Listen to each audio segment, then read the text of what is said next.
My name's Alex. I'm 30 years old, and until recently, I was the kind of guy who'd bend over backward for family, even when it hurt. I grew up in a house where love had strings attached and loyalty was expected without ever being returned. My sister, Julia, always stole the spotlight, and my parents, well, they treated her like the sun and the rest of us like shadows. I was never the golden child. I was the fallback plan, the emergency fund, the invisible backbone. Growing up, I learned early that if Julia wanted something, she got it. If I wanted something, I had to work for it, and even then, it might get handed to someone else. Still, I never really held a grudge. Not at first. I convinced myself it was just how families were, that maybe one day they'd see me, appreciate me. So I worked hard, got my degree, built a small business from scratch. Quiet success, nothing flashy, just enough to be stable and help out when they needed it. And they always needed it. It started with little things. Gas money for dad, a temporary loan to cover Julia's credit card bill, helping mom when the mortgage payments started falling behind after dad's hours got cut. At first, I didn't think much of it. It was family. You help each other. But over time, it became clear the help was expected, never appreciated. The thank yous faded. The calls only came when someone needed something. I told myself they just didn't know how to say it, that they showed love in their own way. That lie got harder to believe every year. I hit 30 this year, and I wanted something simple, just a weekend to feel seen. I wasn't looking for anything grand. Just a few days away with the people who mattered, in a quiet lake house I rented 2 hours from the city. I booked it months in advance. Sent invites. Bought everyone's favorite snacks. I even covered the gas for my parents and offered to carpool Julia and her kids to make it easier. Everyone said they'd come. I spent the whole morning of my birthday prepping the place. Arranged welcome bags in each room. Set up the grill. Stocked the fridge with drinks. Cleaned everything, even though it was already spotless. I checked my phone every 10 minutes, expecting a "we're on our way" that never came. Noon passed. Then 2. Then 5. By 8, I was sitting on the back deck alone, watching the sun set over the water, with 6 untouched steaks in the fridge and a cake that just said, "Happy 30th, Alex." No candles. No singing. Just silence. I didn't even cry. That surprised me. I think I'd already run out of tears for them. Instead, I sat there with this numb, quiet understanding that just didn't care. Not enough to even make up a reason. They didn't text. Didn't call. They ghosted me like I was a colleague they barely knew, someone easy to forget. 2 days later, I was scrolling through Instagram when I saw it. Julia had posted a carousel of photos, family weekend vibes. Smiling faces. My parents holding her kids. Barbecue on a lake dock. Except it wasn't my lake house. It was a different one, 2 hours in the opposite direction. The date stamp? Same weekend. They'd made other plans. Together. Without me. I stared at the photos for a long time, thinking maybe it was a coincidence. Maybe it wasn't this weekend. Maybe they booked it last minute. Maybe there was a mistake. But the caption said it all. So good to unplug with the people who matter most. Nothing like family time. Grateful for our tribe. My name wasn't in a single tag. Not one mention of me. I was scrolling through proof that they hadn't just forgotten my birthday, they'd chosen to leave me out of it. And the thing is, I didn't even feel shocked. It was like the final puzzle piece snapping into place. All the times they flaked. All the calls I made that went unanswered. All the times I paid their bills without so much as a thank you. Suddenly it made sense. I was never invited to the party, I was just the guy who paid for it. I didn't respond. Didn't comment. Didn't message anyone. I just sat in that realization for a full day, letting it settle in like dust after a long collapse. And then I acted. The next morning, I made 3 phone calls. First was to the bank, to remove myself as co-signer on the temporary business loan Julia had roped me into 5 years ago. I had the paperwork to show I was the guarantor. She hadn't made a full payment in 7 months, and the risk was starting to hit my credit. I told the bank I'd no longer be held liable, and since she'd defaulted, they could begin collections directly. Second call, Dad's truck lease. I'd been covering the payments since last spring when he'd casually mentioned being a little behind. I stopped the auto pay and told the leasing company to forward all future invoices to the primary account holder, him. Last call, Mom's mortgage. This one hurt the most because I truly believed I was doing something good. She'd said the house was nearly paid off and just needed a little help to keep it in the family. So for 3 years, I'd been quietly sending over $1,000 a month to her lender, never even told my friends. It was supposed to be a gift, an act of love. I canceled the transfer. No announcements. No angry text. No dramatic speeches. Just a cold, quiet shift. That night, as I sat on my couch with a leftover slice of birthday cake, my phone buzzed. It was Mom. Her message just said, "Did something happen?" I stared at the screen for a minute before typing back. Yeah, I finally took the hint. Then I turned my phone over, let it buzz and buzz as calls started coming in. The first call came from Mom. I let it go to voicemail. Then Dad. Then Julia. One after the other, like a chain reaction of realization spreading across their little inner circle, except this time, I wasn't part of it. I didn't answer any of them. I just watched the names flash on my screen, one after another, like ghosts of people I thought I knew. By morning, I had 17 missed calls, 5 voicemails, and a text from Dad that read, "Your mother's in tears." What is going on? I didn't reply.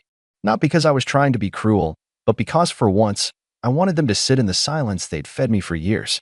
I wanted them to feel what I felt when I was sitting on that empty dock with party lights flickering in the wind, waiting for people who were never coming. Around noon, I got an email from Julia. Subject line, "We need to talk." The body was short, too short for someone who just excluded their brother from what should have been a milestone. "Hey, I didn't know you'd feel so hurt. It was a spontaneous trip. Can we talk?" I read it 5 times. A spontaneous trip. With matching shirts. Coordinated menus. A hashtag. A rental house that required at least a deposit and a week's notice. The kind of spontaneous that takes 3 planning sessions and a group chat. And somehow, I was supposed to believe it was a last-minute accident. I didn't reply. Later that day, I finally listened to Mom's voicemail. Her voice was soft, like she'd just finished crying or maybe wanted to sound like she had. "Alex, honey, I don't understand what's happening. I noticed the mortgage payment didn't go through this month. Are you okay? Did something happen with your account? Please call me. I'm worried." Worried. Not about me, though. Not about how I felt. Not about why her son might have stopped sending thousands of dollars in support every month.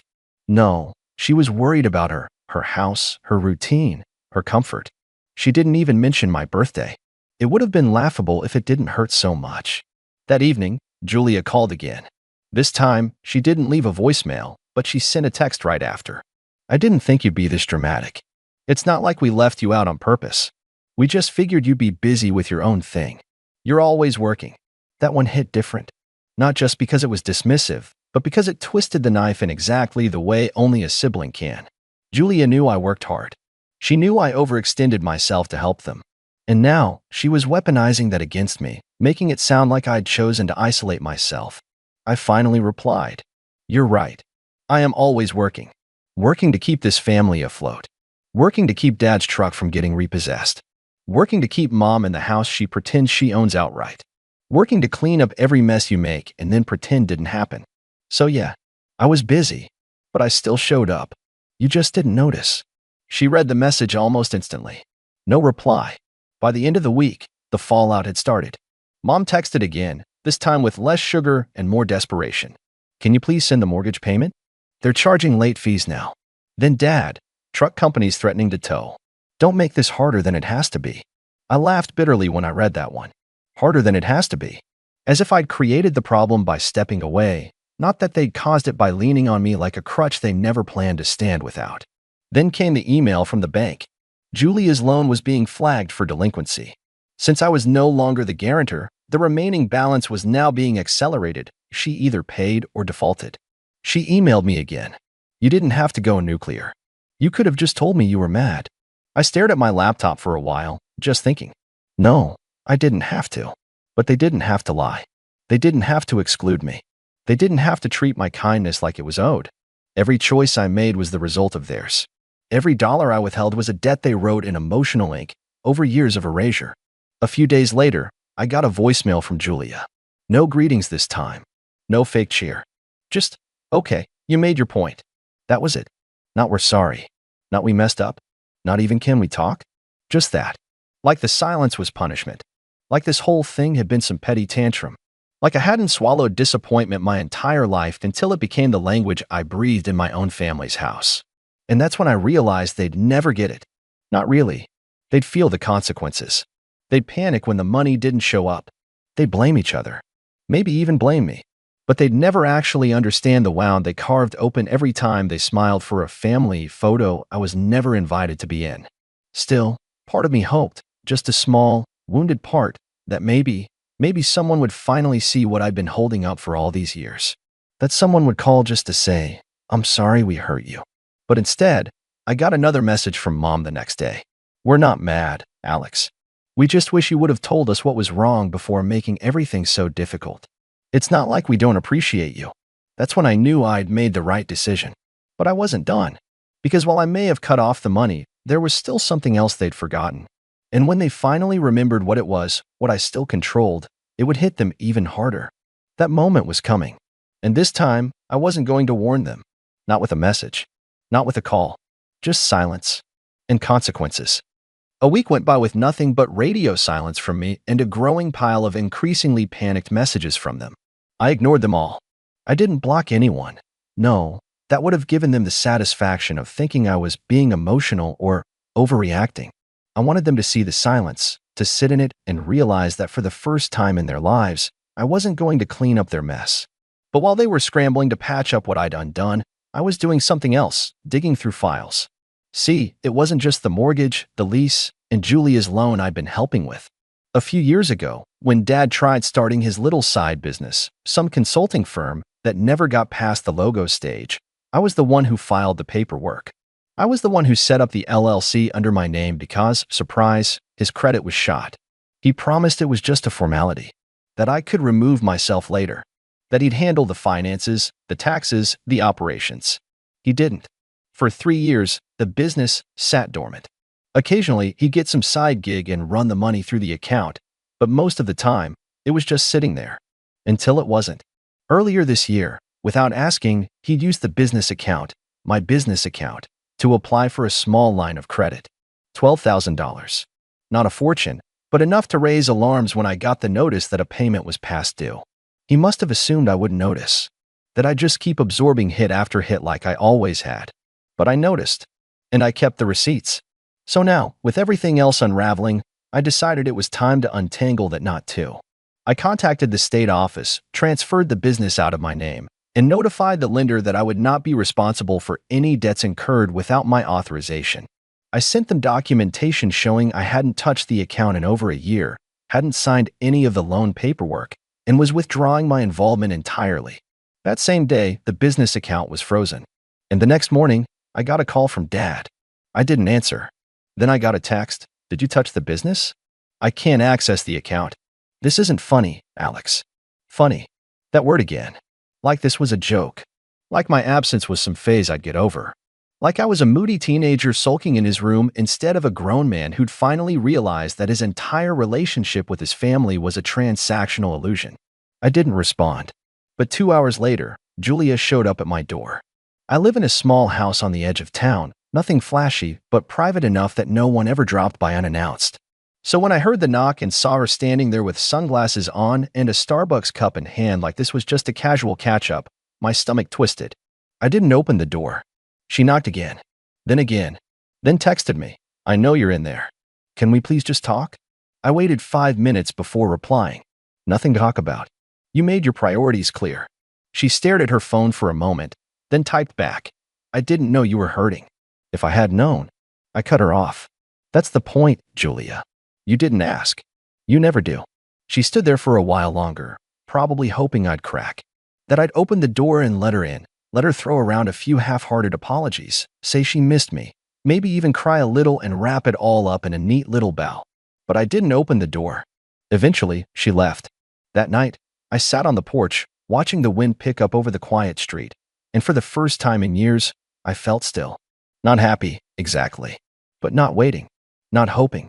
Just still, until Mom called. And this time, I answered. Her voice was calm, too calm.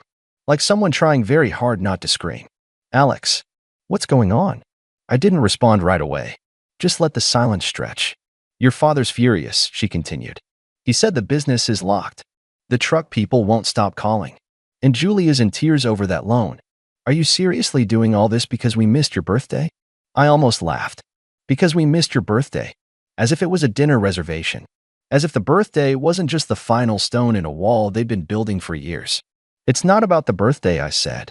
My voice was calm, measured. It's about every year before it. Alex, she sighed, families fight. They hurt each other sometimes. That doesn't mean you get to destroy everything. Destroy? I repeated. You think I destroyed something? All I did was stop fixing everything. You destroyed it yourselves. There was a pause. A long one. Then she said, quieter, we didn't mean to hurt you. I know, I said. But you did anyway. She was silent again. Then, in a voice that barely held together, so what now? Are you just cutting us off? And that was the moment. That was the question. The cliff edge. Because I could have said yes. I could have hung up. I could have told her they were dead to me. That I was done forever. And part of me wanted to. Deserved to. But instead, I let the question hang in the air like smoke. Because what I said next would change everything. I sat there for a few seconds longer, holding the phone to my ear as her question echoed in my head. So what now? Are you just cutting us off? I took a breath. Deep. Slow. The kind of breath you take right before you decide to break a cycle that's lasted a lifetime. No, I finally said. I'm not cutting you off. I'm just done carrying all of you. She was quiet. Not the sharp, stunned kind of quiet. The quiet where someone realizes you mean it. That you're not bluffing. That the scaffolding you've always held them up with has been quietly dismantled plank by plank. And now they're just dangling. I didn't yell. I didn't cry. My voice was steady and cold, like water that had finally gone still after years of being churned up. I told her everything. That the mortgage payments were over. That the truck lease was now Dad's problem. That Julia's loan was in collections because she defaulted, and I had every right to remove myself as guarantor. That I'd withdrawn from the LLC and left them with a stack of consequences they'd never expected to face. But Alex, she said, like it was some final card to play. We're family. No, I said, with a finality that surprised even me. Family shows up.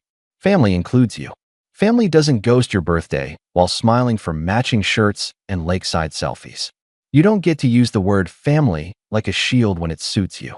You're angry, she said. You don't mean all this. I've never meant anything more, I replied. There was a long silence on the other end. Then the line went dead. She hung up. I didn't call her back. Over the next few days, the fallout spread like cracks in ice. Julia posted something vague and self-pitying on Facebook about entitled people who forget what family really means, and I didn't take the bait. Dad tried calling again, this time with a voicemail that was less yelling and more pleading, asking if I could at least make one more payment while they figured things out. No, that was the whole point. They'd had years to figure things out, while I figured out how to juggle keeping my own life running while funding theirs in the background. And the worst part? They never saw it. They never noticed the sacrifices because I never made a show of them. I didn't wave bills in their face or remind them when their names were on the check I paid. I just did it. Quietly. Repeatedly. Until they started treating it like oxygen, something that would always be there, invisible and reliable. They didn't realize that even oxygen has limits. I got a letter in the mail a week later from the mortgage company. They were initiating foreclosure proceedings on my parents' house unless a payment was made within 30 days.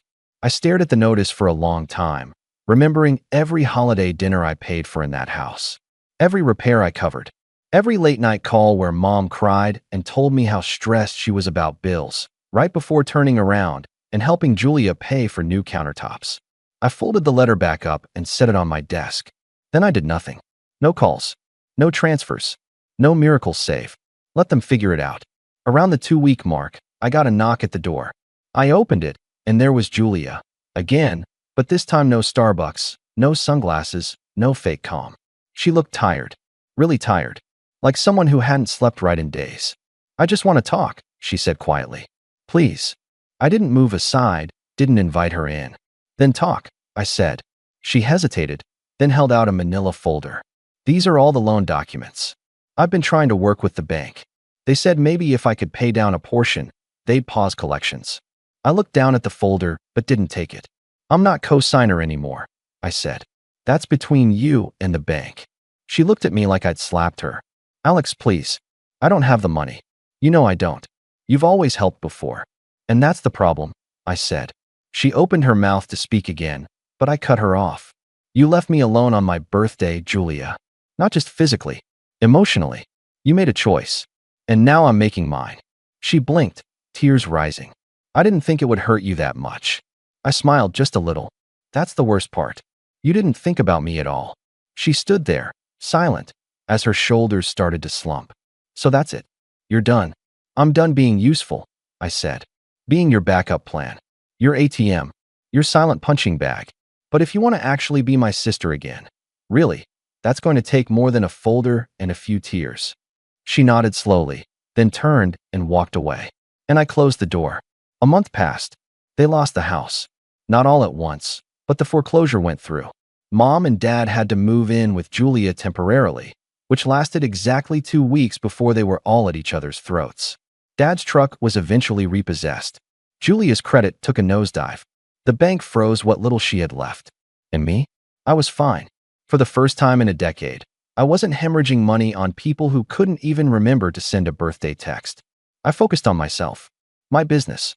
I took a weekend trip alone to the same lake house I'd rented for my birthday, and this time, I didn't wait on anyone.